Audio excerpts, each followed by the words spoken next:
Alrighty then. Today is Monday, January 13th, 2025. If you asked me back when I was in junior high school, what would 2025 look like, I would say there would be flying cars for sure, but there's not. So I was disillusioned by watching Back to the Future 2 because it's nothing like what I thought it would be. But we're on 5.2 gathering like terms, and today we're going to talk about what are like terms. So the first thing we need to do is define like terms. Like terms. So we already know that a term itself is the product of numbers and or variables. Just to talk about terms just for a second. So for example, 3 is just a number. 2x is the product of the number 2 or the coefficient 2, and x, that's the product of 2 and x. 3x squared is the product of 3 times x times x. So when we talk about these are 3 examples of algebraic terms because they're the product of either numbers, variables, and we could also just have x itself. Oh, highlighter. We could also just have x itself, which is a term in itself. X is also just a term because it's the product, technically it's the product of 1 and x, or just x. So terms are those. But when we talk about like terms, we are talking about terms that have the same variable or variables and or are just a constant. And matching exponents. And I guess what we really want to say too is that they also can be just a number, like a constant, so it doesn't matter. So the examples we gave last day were, for example, like terms. Let's say the first term is 2x and negative 3x. They both have the same variable, x, and they both have the same matching exponent up here, which would be a 1. Now, the thing that we did say that like terms don't have to have the same of is the coefficients. They can be different, but everything else within the term has to match identical in terms of variables and exponents. Another example we could give is, let's say, 4xy and negative 3xy. Here we both have the same variables again. We have an x and we have a y, or the product of 4 times x times y. And we have another x and y over here, the product of x and y. And their exponents are a 1 and a 1 and a 1 and a 1. So therefore, those are like terms and the coefficients are different. Now when we gather like terms, which is the second part to this, actually let's give one more. Let's give x squared y and negative 4x squared y. Or just let's give a positive this time because we're always doing opposite signs. We don't have to. Here again we have an x and an x and a y, or an x times y, and we have an x and a y. Again, our variables are x and y, and our exponents, the x has an exponent of 2, the y has an exponent of 1, making them like terms. When we gather like terms, or combine like terms, or technically it's adding like terms, whatever you want to think of, all we have to do is we keep the term itself and combine, or add and combine, the coefficients. So with these 3 examples that we gave, let's look at this one. If I keep the term, now in that one the term is x, that's the term itself. And if I combine the coefficients, the coefficient of 2 and negative 3, I know from my grade 7 integers that when I combine a positive 2 and a negative 3, I get a negative 1. And when I combine those two, I'm going to have a negative 1x. Remember, we don't write the number 1. A negative x and a negative 1x are the same thing. In the second example, when I combine these, I keep the term xy, that's my term, and I combine the coefficients to make it a 1, and therefore a 1xy would be what happens when you combine 4xy's plus negative 3xy's. And finally, the last one, when I have this, I'm going to keep the term, which is x squared y, that's the term itself, combine the coefficients, a 4 and a 1, make a 5, and I would end up with 5xy when I gather like terms. Sorry, wrong question. So then when we look at, let's just put an example. So if I gave you a,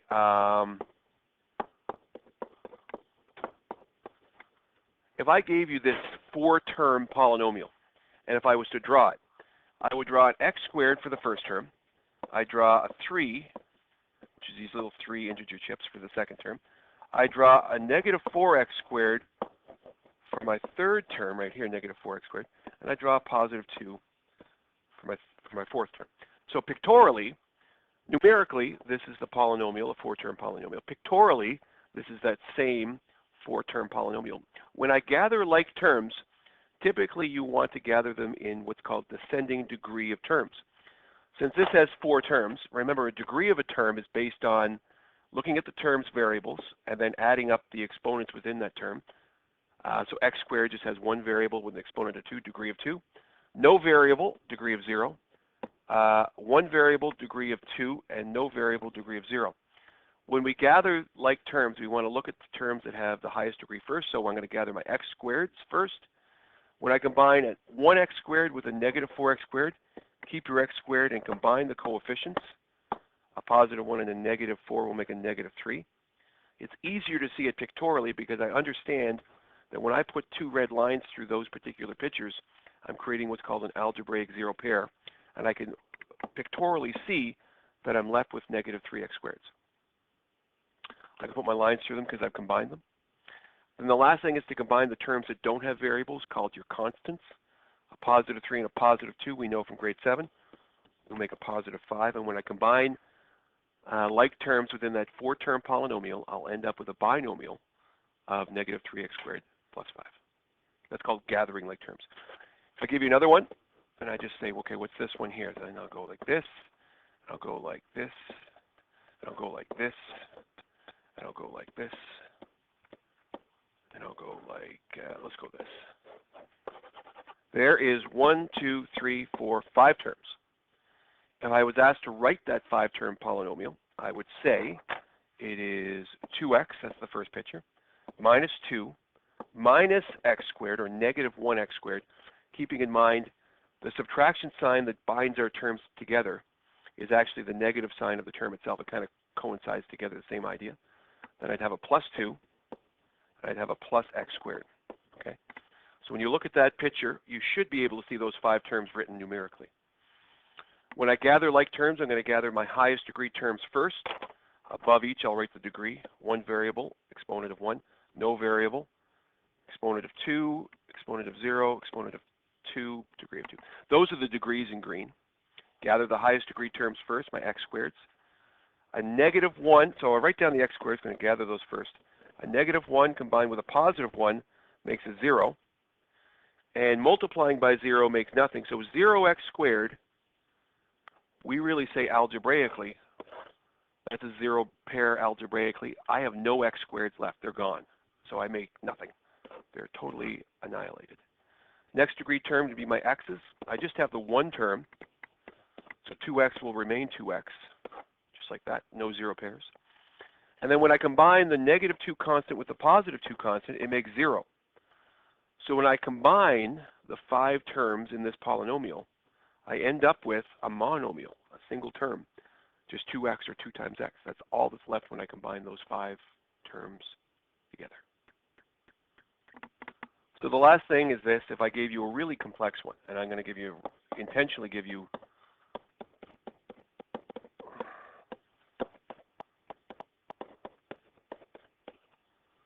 if I gave you this one,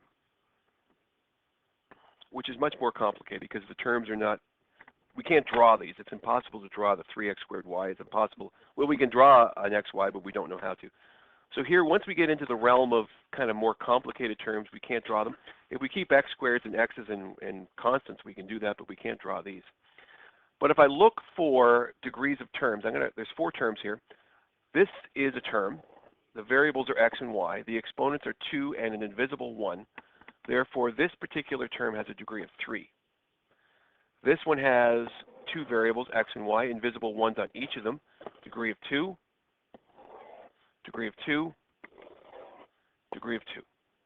So when I look at these 4 terms in this polynomial, I have degree of 3, degree of 2, degree of 2, degree of 2. So I know the first thing I'm going to combine is those terms that have the highest degree. There are no other x squared y's here. There's none. There's just the 1. So therefore, when I write down or when I gather my like terms, there is nothing to gather it with, so I just keep it as is. Now it gets a little bit more complicated. I have 3 terms left. All of them have degree of 2. Now we have to have a tiebreaker rule. If you have all the same degree, which one should I gather first? The answer is whichever term has a variable with the highest number attached to it alone. So 1, 1, 1, 1, and just a 2. Therefore, I'm going to gather this one first. There are no other x squareds, so it stays by itself as well. And now I'm left with the remaining 2 terms, negative 4xy and negative 3xy. They both share, they are like terms because they both share the same variable product and exponents. So I know when they're like terms, if I gather them, I simply combine my coefficients, in this case negative 7, and keep the term itself, which is xy. So when I properly gather the 4 terms here, I end up with a trinomial, and that trinomial will be 3x squared y plus 2x squared minus 7xy.